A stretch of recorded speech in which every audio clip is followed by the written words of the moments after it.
Bienvenidas a esta edición 173 del programa radial Mujer, aún hay esperanza. Les saluda Isabel de Estrada. Quiero comentarles que pues el día de hoy estoy bien acompañada y ella es economista, es Magister Artium en Ciencia Política con especialización en Desarrollo Económico y Social. Pero ante todo es una sierva del Señor, así que bienvenida a este programa de Mujer, aún hay esperanza. Muchas gracias, hermana. Para mí es un privilegio, una bendición estar esta tarde acá con ustedes. ¿Qué es el síndrome de alienación parental? El síndrome de alienación parental es un trastorno psicológico. Hay una serie de síntomas que van definiendo cuál es la conducta, cómo actúa un niño o una niña que es alienada por su progenitor. Puede ser muchas veces la mamá, el papá, alguna abuela o un abuelo que se queda a cargo de ellos y que va poco a poco transformando la conducta de esos niños por medio de distintas estrategias con el objeto de impedir que el niño o niña mantenga una buena comunicación, una buena relación con su progenitor y romper esos vínculos.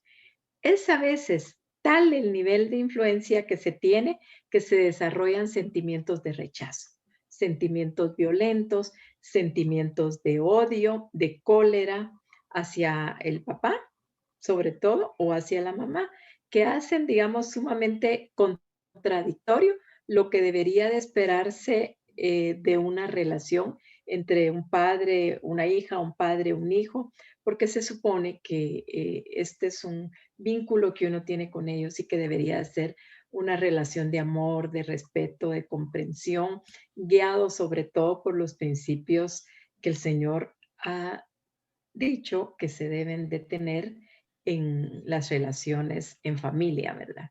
Lo normal es que los niños amen a sus papás, Mm. porque son los seres más cercanos. Una niña se identifica tremendamente con la figura paterna. Igual sucede con el varoncito que se identifica con la figura materna.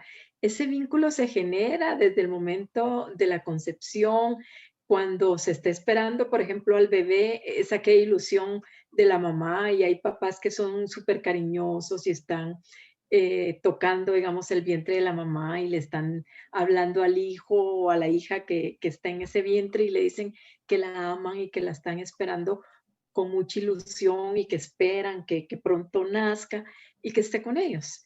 Pero pues a veces en la vida las cosas por determinadas circunstancias, las relaciones se pueden llegar a romper y es, digamos, cuando se genera esto. Y los niños, si hay problemas con los papás, no deberían de ver esas esas peleas, esas discusiones, mucho menos. Se esperaría que vieran una actitud violenta del papá hacia la mamá o bien de la mamá hacia el papá. Porque, por ejemplo, el Señor nos ha dicho a nosotros de que al momento de llegar a ser padres debemos de instruir a nuestros hijos en su camino para que cuando ellos sean grandes, pues no se aparten de los mismos. Y sí, muchas veces en la vida uno debe disciplinar a sus hijos con amor, con respeto, orientándolos pues adecuadamente, porque tampoco los niños tienen un nivel de conocimiento, de apropiación que les hagan por sí mismos quizás tomar decisiones tan de manera inmediata, ¿verdad? Que como se puede ir haciendo progresivamente. Y este síndrome de alienación parental fue descrito por primera vez en la década de los 80 y fue un médico psiquiatra estadounidense quien lo analiza porque él acompañaba procesos de divorcio, entonces iba a las cortes con los papás y él veía con preocupación cómo los niños sufrían en ese entorno. Que podemos decir que este proceso muchas veces se reconoce en una dinámica de algunas familias divorciadas, como usted comentaba, ¿verdad? En ese proceso. Y es cuando muchas veces los hijos pueden polarizarse, ¿verdad? A favor de Ujú. mamá, a favor de papá. Y es ahí cuando uno de los progenitores probablemente impida, obstaculice o quiera destruir esos vínculos con el otro progenitor, hablando mal, ¿verdad? Del otro puede ser que le estamos causando daños, daños a nuestros hijos o a nuestras hijas, y esos son pues daños psicológicos y, por qué no decirlo, también daños del alma y obviamente con actitudes. Y es porque esta es una violencia psicológica, la que se empieza a decir. Por ejemplo, sabemos que en toda ruptura se puede producir un conflicto, pero este conflicto no tiene por qué adquirir un tinte negativo. Lo ideal es de que las parejas permanezcan, que las familias permanezcan, pero si en determinado momento la situación fuera insostenible, pues lo ideal es buscar consejería en los pastores, en los ancianos de la iglesia, en algún profesional que pueda, digamos, orientarlos al respecto. Pues hay una pérdida emocional a la que se añade también la pérdida material, social y familiar, porque si vivían en un área, posiblemente la señora se vaya a la casa de sus papás, entonces los niños si estaban en un colegio o en una escuela, en un entorno social, se tengan que separar de ese entorno social y se van hacia otro sitio. Entonces empieza a cambiar sus condiciones de vida y lastima también a los niños eso y mucho más. Si viene, por ejemplo, la mamá y les dice, ya vieron, estamos hoy en esta situación porque su papá nos abandonó, Mm. porque su papá es un irresponsable. Miren, y tal vez los niños le dicen que quizás ella tenga que pagar vivienda, los gastos de vivienda, de alimentos, entonces ya no tenga suficiente como para cubrir algunos gustos. Y entonces les dice también a los niños, se dan cuenta, estamos en condiciones de pobreza. ¿Por qué? Porque su papá es un irresponsable. Nos dejó. A él no le importamos. Mírenlo a él, bien, gracias con su carro. Pero nosotros aquí en camioneta o caminando, empieza a mandar esos mensajes negativos y es lo que se conoce como violencia psicológica. Esa violencia psicológica va entrando en el alma, en el corazón, en la mente de los niños y los va lastimando y los hace a ellos ser violentos, ser niños que en el colegio o en la escuela atacan a sus otros compañeritos, que los descalifican y que cuando el papá, por ejemplo, los llega a ver, lo atacan al papá con un montón de comentarios o simplemente ya no quieren salir con él. O si el papá se atrasa por X circunstancia, la mamá rápido dice, miren, se dan cuenta, su papá no los quiere, porque si ustedes le interesaran a su papá, él estaría a tiempo acá. Pero como no le interesa, entonces todo eso.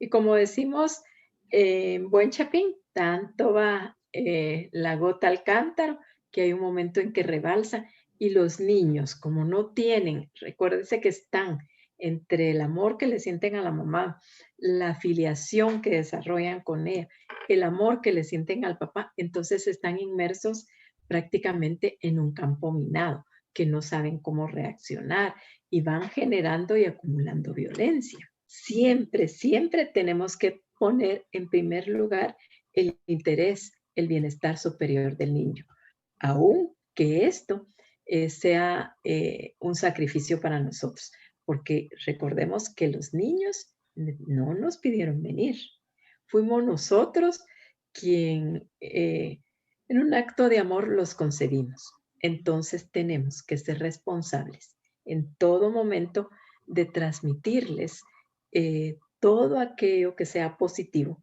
para no lastimarlos a ellos. Cuando nosotros guardamos rencor a alguien, levantamos un muro difícil de derribar que nos aísla de los demás. Y la palabra del Señor nos dice en Proverbios 18-19: el hermano ofendido es más tenaz que una ciudad fuerte, y las contiendas de los hermanos son como cerrojos de alcázar.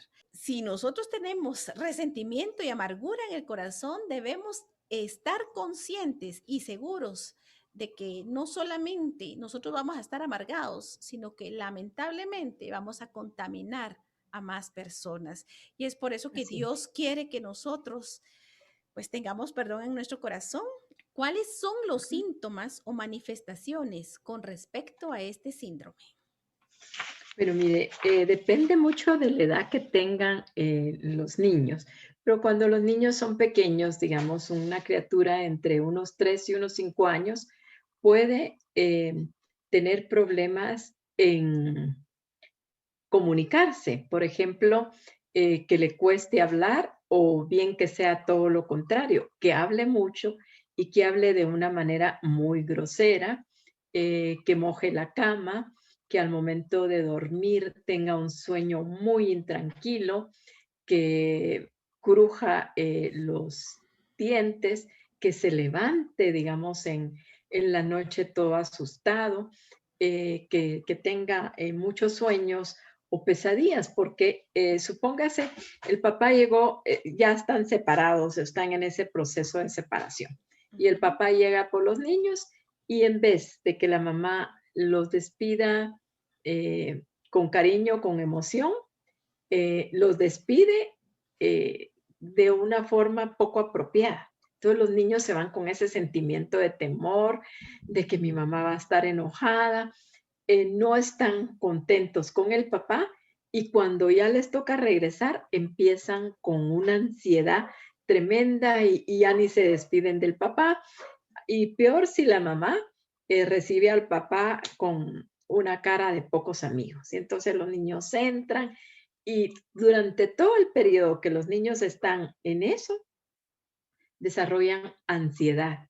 Y esa ansiedad ellos no saben cómo contenerla, cómo canalizarla. Y por ejemplo, si están en la escuela, estos niños tienden a lastimar a sus otros niños, a los otros niños con los que conviven, tienden a mentir, tienden a engañar, tienden a golpear, tienden a empezar a padecer de una serie de enfermedades que pueden ser como alergias a una serie de cosas y todo es por querer llamar la atención de los papás sobre ellos. Entonces, porque tal vez ven que cuando ellos están enfermos, los papás se preocupan y entonces se hablan de una forma más amigable. Entonces los niños empiezan a somatizar algunas enfermedades o son más que todo como enfermedades psicológicas para empezar a traerlos y viven en toda esa lucha constante en lo que van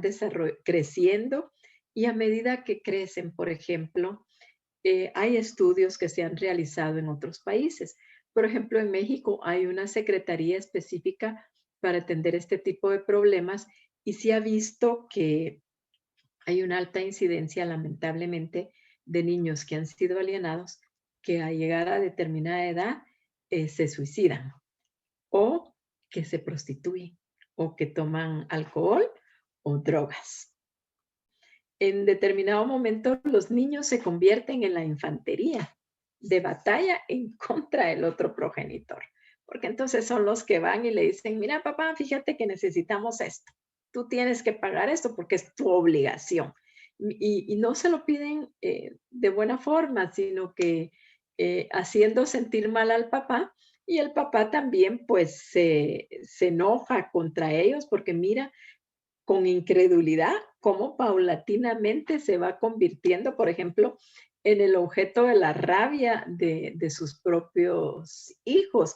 Y la cosa se agrava cuando los papás en determinado momento llegan a tener otro matrimonio. Entonces tienen ya alguien más en contra de quien desembocar su cólera. ¿Vale? Que un niño que está dentro del proceso de alienación tiende a sentirse subestimado, se siente poco querido, entonces su autoestima no tiene una autoestima normal, sino que es una autoestima muy baja, se siente ridículo y genera el odio hacia sus papás y hacia la familia de los papás, digamos, hacia los abuelos paternos o hacia sus otros familiares, porque ya los generaliza con ese odio que siente hacia ellos. Es una serie de situaciones que son muy fuertes y desarrolla, como ya mencioné, progresivamente un lenguaje grosero muy fuerte, muy fuerte. La palabra del Señor nos dice que la mujer sabia edifica su casa, mas la Así es. necia con sus manos la derriba. Y nosotros Sí, tenemos casi que a medio mundo en nuestras manos. Y va a depender si ellos realmente van a ser violentos, porque a veces los hijos no es que quieran ser violentos, sino es por las consecuencias, ¿verdad? En este caso es por el trato, es por esa violencia psicológica que se ha sufrido. Y entonces tenemos que aprender a realmente decirle al Señor, Señor, aquí está mi vida, porque definitivamente cuando hay una ruptura, obviamente se pasa por un duelo, lo que usted comentaba anteriormente, y muchas veces la primera en pedir una consejería, de necesitar más oración, debería de ser la mamá, porque obviamente su corazón está lastimado, sus relaciones han cambiado, ¿verdad? Por eso que debemos estar conectadas a la fuente que es Jesucristo y llevarle a así Él es. todas nuestras dificultades, nuestras cargas, porque de lo contrario esta amargura pasa a nuestros hijos y el problema es que no se queda en nosotros, sino en nuestros hijos, vuelven a repetir esa conducta y afectan a otros que tampoco tienen, como podemos decir, nada que ver, ¿verdad? Ujú. Así es, fíjese que lamentablemente, digamos, además de que los niños son violentos y que agreden a sus otros compañeritos, a sus mascotas, a sus profesores o cuidadores, dejan de ser respetuosos y responsables. Se van aislando, tienen miedo, digamos, a que, y es, aunque no lo demuestren, y como decía, propensión al consumo de alcohol, drogas y prostitución, pero buscan, sobre todo las niñas, y es algo que es preocupante, el amor del padre que no tuvieron en una persona mayor.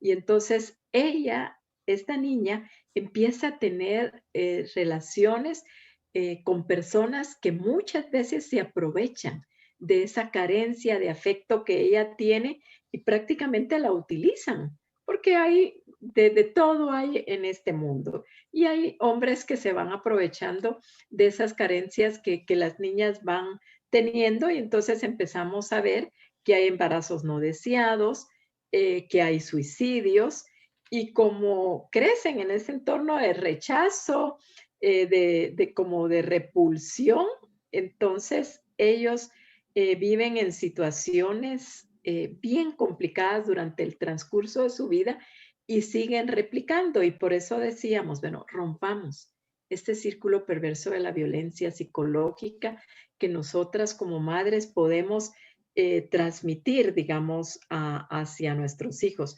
sumando de tal manera de que uno llega a ser una persona amargada, sumamente amargada con todo ese proceso y entonces uno mira la vida como lo peor y mira al progenitor como lo peor.